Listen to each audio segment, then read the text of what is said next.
आज सकाळटे थिला आमिषरू आमिष बोली आज माछ आसला कंकड़ा आसला। आज मो पुअर भारी इच्छा था मम्मी आज माछ भाजिले मो पखाड़ खाइबी कि मसला देकी भाजिब। मसला रखिले जीरा लंका रसुण आउ अल्प टिके मो पियाज नहीं ए अदा देले जमा भल लगे तेणुक यही मसला माछ भाजिले बहुत टेस्ट लगे। ये मसला बटा मुझे करदेली देखो गोले गलैक माछ को लुण टिके हलदी गुंडा टिके लंका गुंडा जेहेतु मुझे लंका बाटी थी अल्प टिके लंका गुंडा ए आगे मुसमुस हाँपी चाउल चूना देती। एवं देखो ये मसला को भल भाव में गोले नहीं जावा गोले नहीं कि माछ भजाटा आम प्रस्तुत हे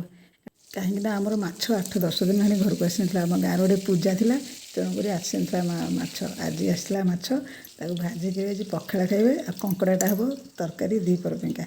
एबे माछ भजाटा पूरा रेडी है देखो केते सुंदर माछ भजार मोर कलर है संगे तो पियाज निश्चिंत दरकार पियाज संग को आमर तो पखाड़ हो प्रिय माछ संगे ना संगे लुण आगे लंका आगे लेंबू पकईदे पूरा जमिला माछ पखाड़ संग को माछ खाई पूरा निदरे शोई पड़ो निदरे शो तापर बोमा को कहली माँ लो मुझे आज रोषे करें कंकड़ा तरकारी तू निजे बनई दे कंकड़ा तरकारी ता हाथ में बहुत बढ़िया लगे बहुत टेस्ट से कंकड़ा माछ से जो तरकारीटा कर हाथ में बहुत टेस्ट लगे माछ तरकारीटा मुझे तो माछ तरकारी करूँ मुझे तो पुआ को धरिकी जाऊँ शोबी पुआ को धरिकी रखिली से तार कंकड़ा तरकारी रेडी करदेला कंकड़ा देखो कषा कषिक भी रेडी होपर कंकड़ा संग को खाली आज भात आउ कंकड़ा तरकारी होता ये आमिष संगे आ कौन साधा किसी कले वीडियो भल लगे लाइक सब्सक्राइब निश्चिंत कर।